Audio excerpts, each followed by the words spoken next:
सर्वदा सर्वकालेषु नास्ति तेषाममङ्गलम् येषां हृदि स्तो भगवान् मङ्गलाय तनो हरि हरि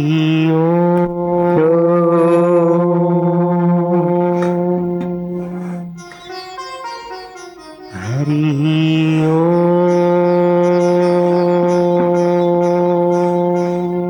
भयनाशन दुर्मति हरण नाशन दुर्मति हरन कलि में हरि को नाम कलि में हरि को नाम निश दिन नानक जो जपे निश दिन नानक जो जपे सफल होवई सब काम सफल होवई सब काम। हरि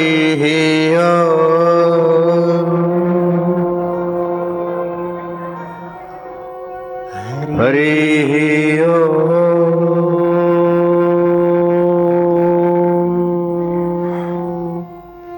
के सात्विक वातावरण में गहरा श्वास लो, अगर हो सके दोनों नथुनों से तो और अच्छा है। लो लो लो, गहरा श्वास लो। मैं भगवान का हूँ। भगवान सतरूप है, चेतन रूप है, आनंद रूप है और दूर नहीं, दुर्लभ नहीं, परे नहीं, पराये नहीं, मेरे आत्मा है। सभी के आत्मा रूप होके बैठे, मैं उनका, वो मेरे।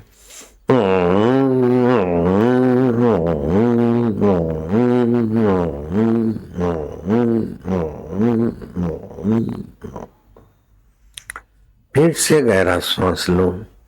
धूप दीप के साथ वातावरण में श्वास लेने में कंजूसी नहीं करना।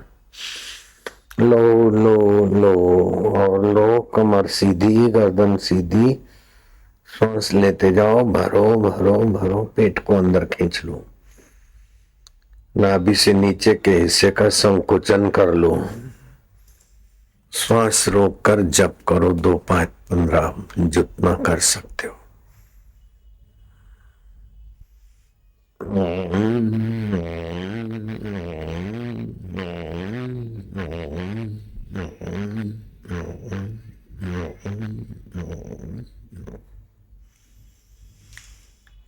फिर से गहरा श्वास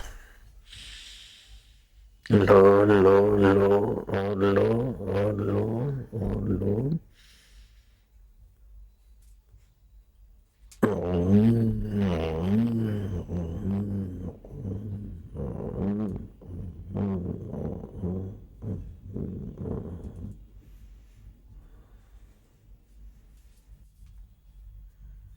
भगवत गीता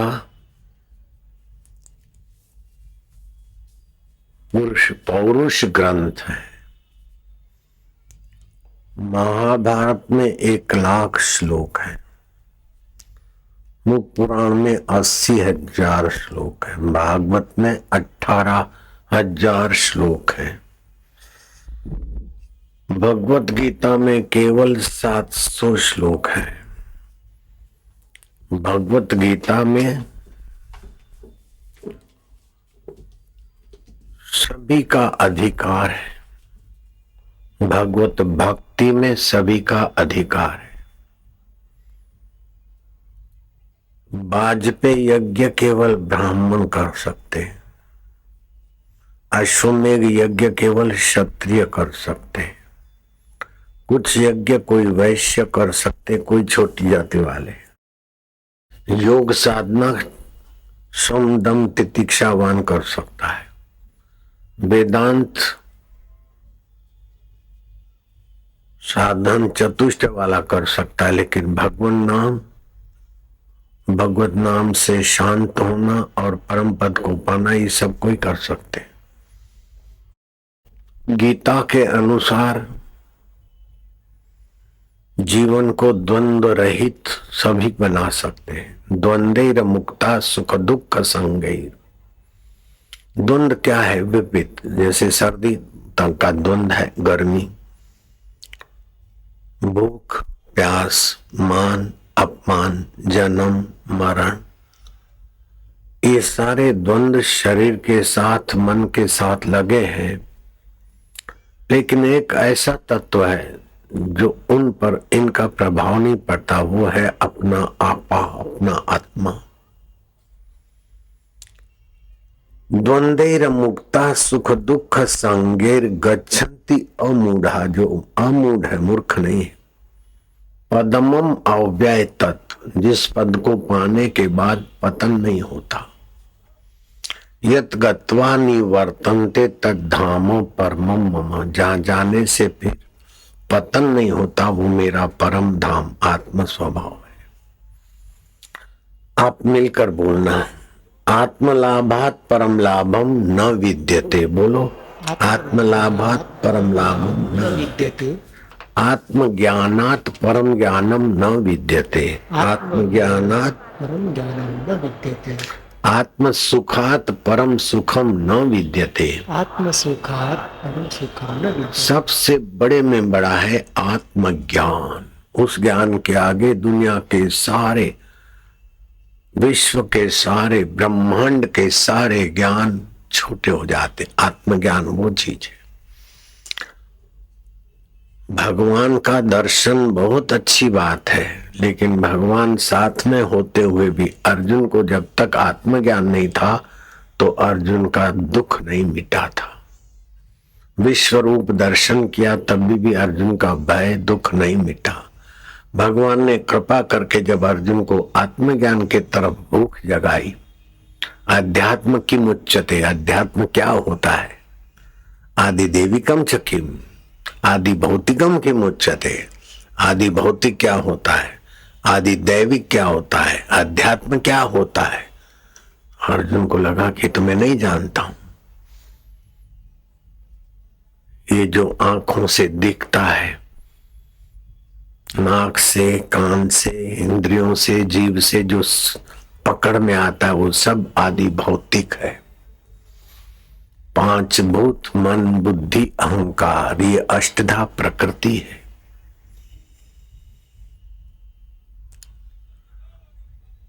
लेकिन अध्यात्म तत्व इनसे निराला है। प्रकृति में परिवर्तन होता रहता है और प्रकृति में ही तीन गुण है। प्रकृति में ही सुख दुख का भास होता है। प्रकृति में ही मान अपमान के झटके लगते हैं। लेकिन इसको जानने वाला परमात्मा पुरुष असंग है। असंगो अयम पुरुष केवल निर्गुणश्च, ये पुरुष आत्मदेव असंग है। बचपन में कितनी बार हम रोए थे खिलौनों के लिए, मिठाई के लिए, टॉफी चॉकलेट के लिए, और कितनी बार खुश हुए थे। वे सब अभी नहीं रहा। बचपन का शरीर भी नहीं रहा, लेकिन ये असंग पुरुष आत्मा तुम अभी भी हो। जवानी में कितने ही तरंगों पर नाचे थे, मैं वकील बनूं, मैं व्यापारी बनूं, मैं डॉक्टर बनूं, मैं बीटेक करूंगा, मैं ये करूंगा, मैं वो करूंगा। ये सब हो गया, अब रिटायरमेंट आया, सब स्वप्न है। उसको जानने वाला असंग अयम पुरुष अपना है। मृत्यु आती है, शरीर पड़ा रह जाता है, और फिर वो जीवात्मा मूर्छा से उठता और देखता है अपने शव को, और जहां शव को ले जाते वहां भी देखता है। जैसे तुम किसी मुर्दे को देखते हो, ऐसे मरने वाला भी अपने शरीर को पृथक देखता है। जो पृथक देखता है वो असंग है, जो जल रहा है वो अष्टधा प्रकृति का है। ध्यान से सुनना, बहुत पुण्य हो रहा है। स्नातम तेन सर्व तीर्थम, उसने सारे तीर्थों में नहा लिया। दातम तेन सर्व दानम, उसने सब कुछ दान कर दिया। कृतम तेन सर्व यज्ञम, उसके द्वारा सारे यज्ञ हो गए। ये न क्षणम मनः ब्रह्म विचारे स्थिरम कृत्वा, जिसने क्षण भर के लिए भी इस ब्रह्म ज्ञान में, ब्रह्म विचार में मन को लगाया, उसने सारे पितरों का उद्धार कर दिया। ये वो ज्ञान तुम सुन रहे हो। वासांसी जीर्णानि यथा विहाय, जैसे कपड़े पुराने तुम छोड़ देते हो, ऐसे ही जीव ये पुराना शरीर, रुग्ण शरीर अथवा कर्म बंधन से पैदा हुआ शरीर छोड़ देता है।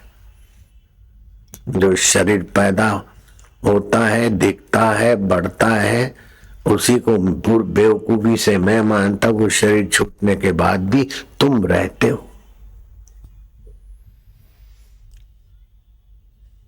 तो तीन प्रकार की स्थिति है, एक आदि भौतिक जगत और आदि भौतिक शरीर, दूसरा आदि दैविक जगत और आदि दैविक शरीर, और तीसरा है अध्यात्म तत्व जिससे मैं स्फुरित होता है।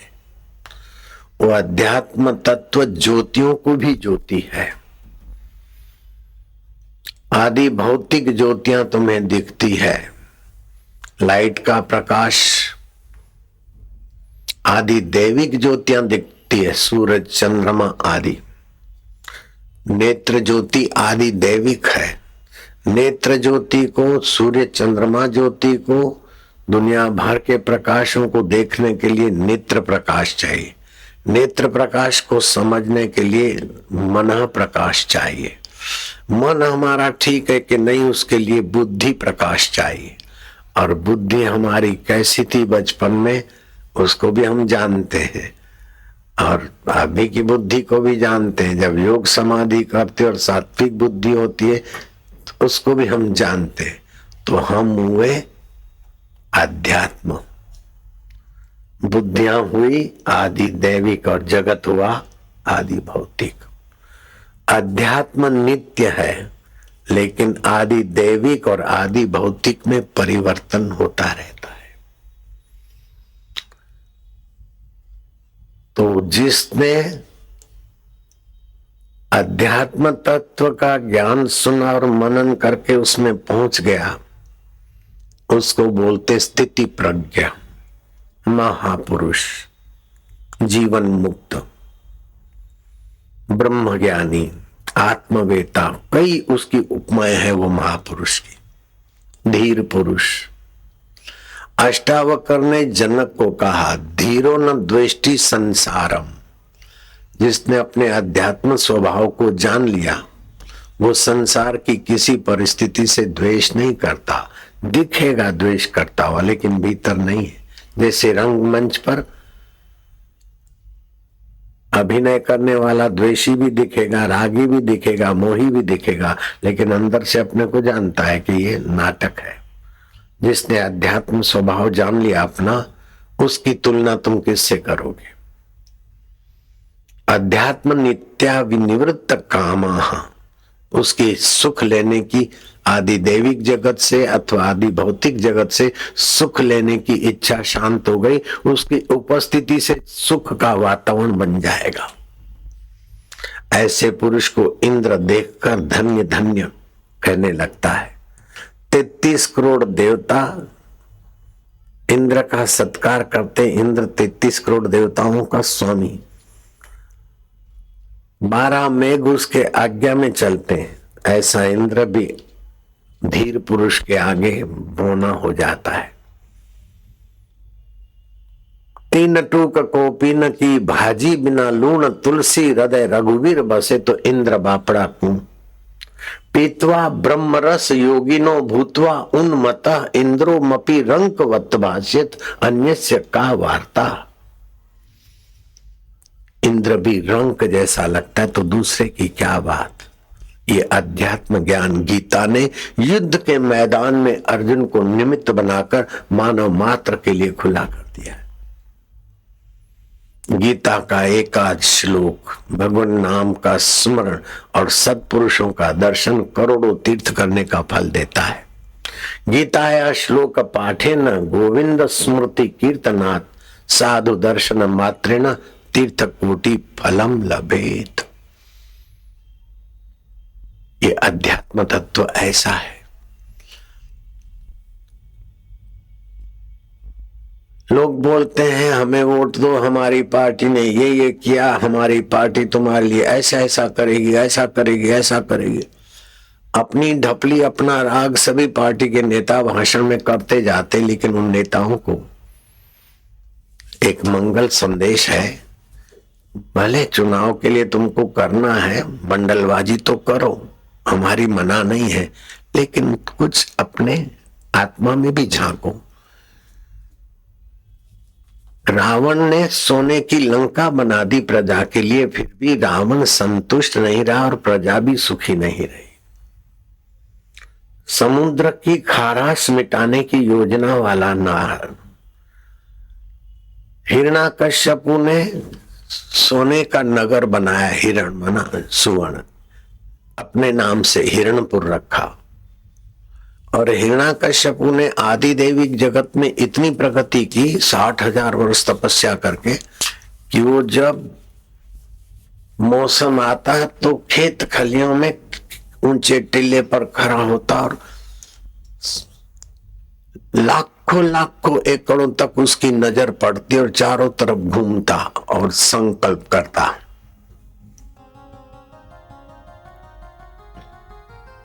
चारों तरफ घूमता,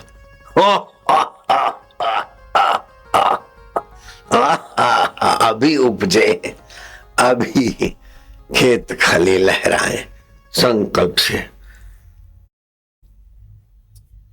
खिड़ाई नहीं करनी पड़ती थी प्रजा को। ऐसा कोई नेता कर सकता है क्या विकसित देशों का? अमेरिका, ब्रिटानिया, फलाना नहीं कर सकते। सोने के घर बना सकता है? अरे वो कम वक्त केवल प्रजा से हाउस टैक्स भी माफ नहीं कर सकते प्रजा का। जयराम जी की पैसे तो प्रजा के, घर तो प्रजा के, लेकिन हाउस टैक्स जो थोपा है वो भी नहीं हटा सकते। हाँ, तो सोने के घर बना के प्रजा को देना। ऐसे हिरण्याकश्यपु बिना अध्यात्मता के स्वयं परेशान और प्रजा परेशान, और अंत में नरसिंह अवतार ने हिरण्याकश्यपु का अंत किया। ये शास्त्र साक्षी है।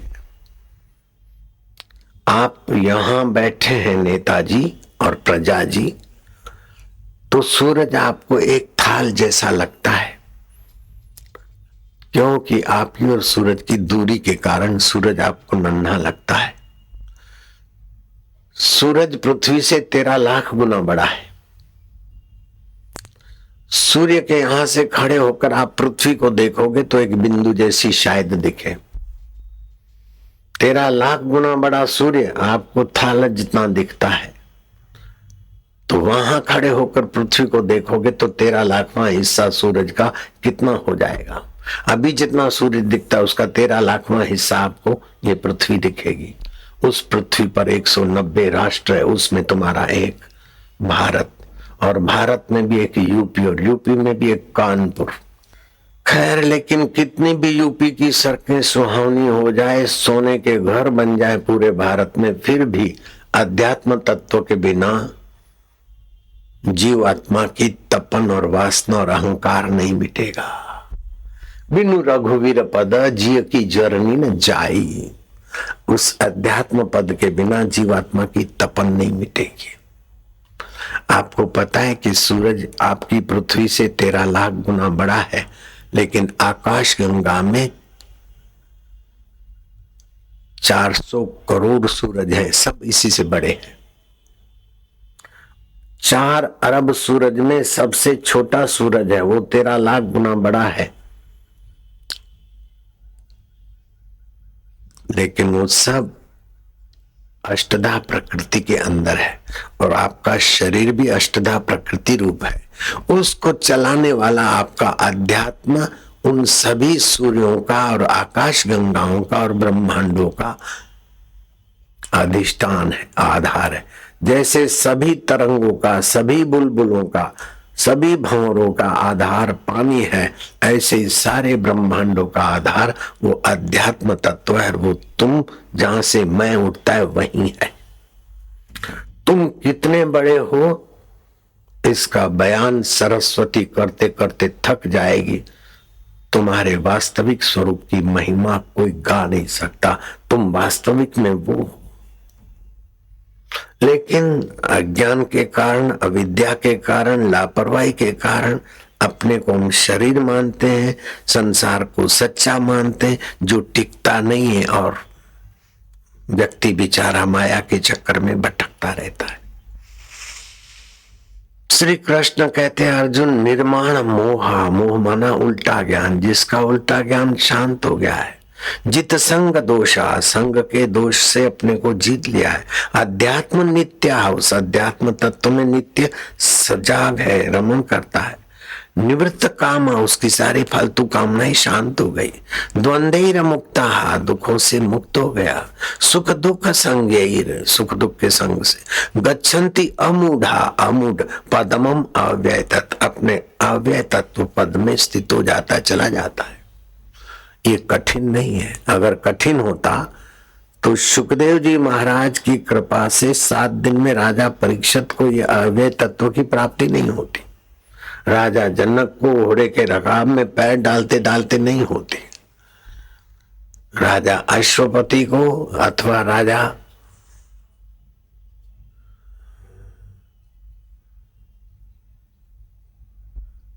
भगीरथ को ये तत्व का साक्षात्कार नहीं होता। साक्षात्कार करने के बाद भगीरथ ने गंगा लाकर रख दी और भागीरथी गंगा तुम्हारे कानपुर से बहती। अब कानपुर वाले एक फायदा उठाओ। भगवान वेदव्यास ने कहा है, सूर्य ग्रहण, चंद्र ग्रहण हो और गंगा का किनारा हो और रुद्राक्ष की माला हो तो जब अनंत गुना फल देता है। जब भी सूर्य ग्रहण, चंद्र ग्रहण आदि आए तो आप गंगा जी का दर्शन कर लीजिए और मेरे को अध्यात्म तत्व की प्राप्ति हो। ओम ओम परमात्मने नमः, परमात्मा के नाम का जप करो। नाम जपत मंगल दिशा दशो। जे मार्गन विज्ञानी ने कहा कि इंडियन ओमकार मंत्र is very powerful. Okay, stomach problem solve, liver problem solve, mentally all problem can solve only Omkar therapy.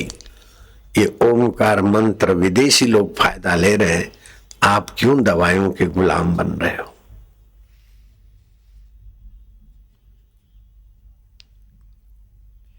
आप 15 मिनट के लिए ऐसे आसन पर बैठिए जहां आपको अर्थिंग ना मिले और ओमकार का जप करिए।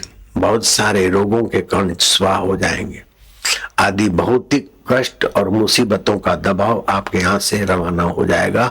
जैसे तीव्र हवाएं चलने से सूर्य और चंद्र पर छाए बादल भाग जाते, ऐसे आपके ऊपर से आदि भौतिक और आदि दैविक प्रभाव, कुप्रभाव, सुप्रभाव चला जाएगा। आपका अध्यात्म तत्व प्रकट होगा। 120 मालाएं अगर जप करते हो, 1 साल के अंदर आपका अध्यात्म तत्व परमात्मा साक्षात्कार हो जाएगा। अगर 50 दिन तक आप ओमकार मंत्र की 120 माला जप करते हो तो 7 जन्मों की दरिद्रता आपके कुल खानदान से भाग जाएगी और 7 पीढ़ियों तक दरिद्रता नहीं आएगी। ऐसा ओमकार मंत्र का प्रभाव है।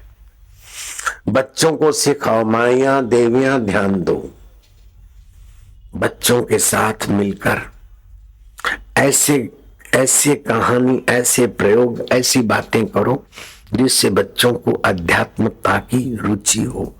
नहीं तो तुम्हारे बच्चे MBA भी कर लिया, BTech भी कर लिया, PhD भी कर लिया, DLET भी कर लिया। दुनिया के बड़े बड़े विद्वानों में सर्वोपरि विद्वान रूप नारायण मेरठ वाला 80 साल का है, मेरे से दीक्षा लिया। उसने मुझे बताया कि फलाने फलाने देशों ने मिलकर मुझे सर्वोपरि विद्वान घोषित करके सर्टिफिकेट भेजा है, लेकिन वो मेरे यहाँ बेचारा नाक रगड़ रगड़ के अभी कुछ अध्यात्मता की कुछ थोड़ी शांति पा रहा है। वो अध्यात्म तत्व दूर नहीं, दुर्लभ नहीं, परे नहीं, पराए नहीं और उसके बिना कोई चारा ही नहीं। रानी एलिजाबेथ को भोजन करते करते शारीरिक कोई गड़बड़ी हुई। एलिजाबेथ घबराई। हकीमों ने, डॉक्टरों ने, उस समय के जो भी कुछ थे यूनानी आदि दवा वाले, उन्होंने कहा मैडम तुम 1 घंटा भी नहीं निकाल। बोले नहीं नहीं, मेरा सब कुछ ले लो, मुझे 1-2 घंटा जीवित रखो, आगे मैं क्या करूंगी, जाके कुछ आगे का करने दो। जीवन भर तो अध्यात्मता का कुछ किया नहीं, अब 1 घंटे में क्या करेगी, बेचारी मर गई। सिकंदर अपने वतन जा रहा था, एकाएक पीड़ित हुआ, हकीम डॉक्टरों ने कहा 2 माइल तक भी आप यात्रा कर सके उतना समय नहीं है। बोले मेरे 100 माइल यात्रा पूरी करा दो, मेरा सब कुछ ले लो। नहीं हुआ, बेचारा मर गया। मरते मरते इतना संदेशा दे गया कि मेरा जन्नादे के बाहर अर्थी, शमशान यात्रा के समय जैसा मुर्दे को बांध के ले जाते ना, अर्थी से जन्नादे से मेरे हाथ बाहर रखना, दुनिया को बता देंगे कि इतना इतना इकट्ठा किया सिकंदर ने, लेकिन मुट्ठी बांधे आया है, मुट्ठी पसारे जा रहा है। दूसरी बात, मेरी सारी संपदा के खजानों की चाबियां कुंजियां खच्चरों पर लाद कर चलना, इतना सारा खजाना एकत्रित किया, लेकिन वो मेरे काम नहीं आया। ये अध्यात्म का पोल खुल जाए। तीसरी बात, मेरे सारे हकीम डॉक्टर और मेरे सारे सेनापतियों की खास खास बटालियने मेरे पीछे चले और लोगों को संदेश मिले कि इस आदि भौतिक शरीर और आदि भौतिक वस्तुओं का कोई मूल्य नहीं है आदि दैविक जगत में। लेकिन आदि दैविक जगत के आगे आदि भौतिक कुछ भी नहीं, लेकिन अध्यात्म के आगे आदि दैविक भी कुछ नहीं। आदि दैविक शक्तियां थी हिरण्याकश्यप के पास। समुद्र तट पर जाता रत्नाकर उछल, रत्न फेंक तुझे आ गया है हिरण्याकश्यप के। रत्नाकर उछलता था। समुद्र के गर्भ में जो सार सार रत्न होते, सार चीजें होती, किनारे लगा देता था। ये आदि दैविक जगत का पावर है। समुद्र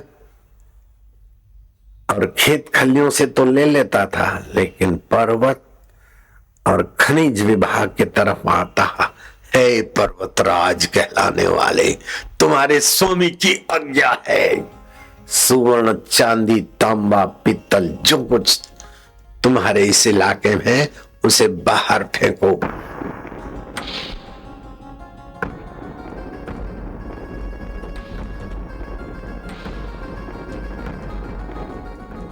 मानो उसका जेसीबी चल रहा है, संकल्प का सारा मसाला बाहर। ऐसा हिरण्याकश्यप भी अध्यात्म ज्ञान के बिना अहंकार के आदि दैविक चक्राव में आया। मैं ही भगवान हूं। भगवान ने उसके घर प्रहलाद का अवतरण करा दिया। प्रहलाद को डांटता है, प्रहलाद कहता है सब में भगवान है, वही अध्यात्म तत्व है। नहीं, हिरण्याकश्यपु एकमात्र ईश्वर है। प्रहलाद के पिताजी ऐसा नहीं है, क्षमा करें, जाओ इसको सुधार के आओ। मास्टर थक गए। मास्टरों ने भी अपना विद्या का प्रयोग करके उसे दबोचना चाहा, वही विद्या उनको उल्टी पड़ी। आखिर अपनी बहन को तैयार किया, उसका नाम था होलिका। जो होली जलाते ना तुम, होलिका ने तपस्या करके आदि दैविक सत्ता को अपने अनुकूल कर दिया। अग्निदेव ने कहा हम तुम पर राजी हैं, तुम्हें नहीं जलाएंगे, चाहे कैसी भी आग कोई जलाकर तुम्हें बिठा दे या तुम स्वयं बैठोगी, हम तुम्हें नहीं जलाएंगे। होलिका को कहा कि प्रहलाद मेरा कहना नहीं मानता, प्रजा में बगावत पैदा हो रही है, तुम लकड़ी के ढेर पर बैठना और प्रहलाद तुम्हारी गोद में भेजा जाएगा। चारों तरफ जल्लाद आग लगा देंगे, तुम तो ज्यों की त्यों निकलोगी और प्रहलाद जल मरेगा। मैं आपको सच्ची बात कहता हूं, मैं जब छोटा था पाकिस्तान में, मेरी माँ ने होलिका जलाई और मुझे बुलाया। रोट बनाया गेहूं के आटे का, मोटी रोटी, आप समझ गए, गेहूं के आटे की मोटी रोटी, सिंधी में चेजे लो लो। रोट बनाया और उसको दाएं से बाएं और उत्तर से पूरब, उत्तर दक्षिण और पूर्व पश्चिम चारों तरफ धागा लपेटा, कच्चा धागा सूती। बोले ये होली में डालेंगे, रोटी सिक जाएगी, लो लो 25 मिनट, रोट 25 मिनट, रोट पक जाएगा लेकिन धागा कच्चा रहेगा। मैं कहा ऐसे कैसे होगा, मेरे को मां दिखाना। बोले तुम खड़े रहो देखो। होली पूरी जल गई और चिमटे से वो रोट निकाला तो एकदम काला कलूट सिका हुआ, लेकिन धागा कच्चा। मेरी माँ ने कहा धागा कच्चा मतलब प्रहलाद को अग्नि ने नहीं जलाया, होलिका को अग्नि ने जला दिया। वरदान तो था, लेकिन प्रहलाद, अब ये मेरी माँ ने इतना नहीं बताया था, मैं आध्यात्मिक जगह, तो प्रहलाद अध्यात्म में स्थित था और होलिका को आदि दैविक सिद्धियां थी। तो अध्यात्म के आगे आदि दैविक शक्तियां भी प्रहलाद के पक्ष में हुई और होलिका को न जलने का वरदान कैंसल हो गया। होलिका जल मरी और प्रहलाद ज्यों का त्यों बच गया। ये अध्यात्म तत्व की महत्ता है।